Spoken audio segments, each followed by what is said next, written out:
అందరి ముందు మనం డిసిప్లిన్ గా కనిపించవచ్చు, కానీ ఎవరు చూడని టైంలో మనం ఎలా ఉంటామో అదే మన రియల్ క్యారెక్టర్. నమస్కారం, మీ జీవితాన్ని మార్చేసే జర్నీకి స్వాగతం. My name is Chaitanya.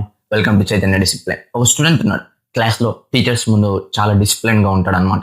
Time కి అసైన్మెంట్ సబ్మిట్ చేస్తాడు. అందరూ అతన్ని చూసి చాలా రెస్పాన్సిబుల్ బాయ్ అంటారు.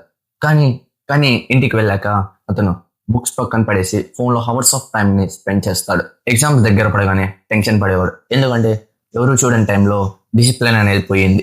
ఒకరోజు ఎగ్జామ్స్ లో మార్క్స్ తక్కువ వచ్చాయి. అతను టీచర్ దగ్గరికి వెళ్ళి, సార్ నేను చాలా బాగా చదివాను కానీ మార్క్స్ తక్కువ వచ్చాయని అడుగుతాడు. సార్ ఒక క్వశ్చన్ అడుగుతాడు అబ్బాయి, నువ్వు ఎవరు చూడని టైంలో నువ్వు నిజంగానే చదివావా అని అడుగుతాడు. ఆ క్వశ్చన్ కి ఆన్సర్ చెప్పలేకపోయాడు. అప్పుడు అతనికి అర్థమైంది, డిసిప్లిన్ అంటే వేరే వాళ్ళకి చూపించడానికి కాదు, మన ఫ్యూచర్ కోసం అని. ఎవరు చూడకపోయినా వర్కౌట్ చేయడం, ఎవరు గుర్తు చేయకపోయినా చదువుకోవడం, ఫోన్ పక్కన పెట్టమని ఎవరు చెప్పకపోయినా మనమే ఫోన్ పక్కన పెట్టడం, వీటినే రియల్ డిసిప్లిన్ అంటారు. అందరి ముందు మనం ఎంతో డిసిప్లిన్ గా కనిపించవచ్చు. మన ప్రైవేట్ లైఫ్ లో మనం తీసుకునే యాక్షన్సే మన ఫ్యూచర్ ని డిసైడ్ చేస్తాయి.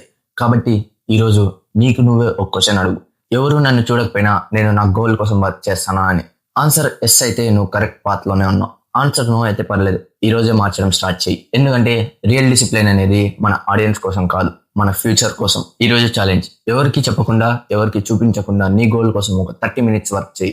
అదే నీ రియల్ డిసిప్లిన్ టెస్ట్. గుర్తుపెట్టుకోండి, డిసిప్లిన్ అనేది ఒక హ్యాబిట్ కాదు, అది మీ ఐడెంటిటీ. రేపు డే 10 లో కలుసుకుందాం. జై హింద్.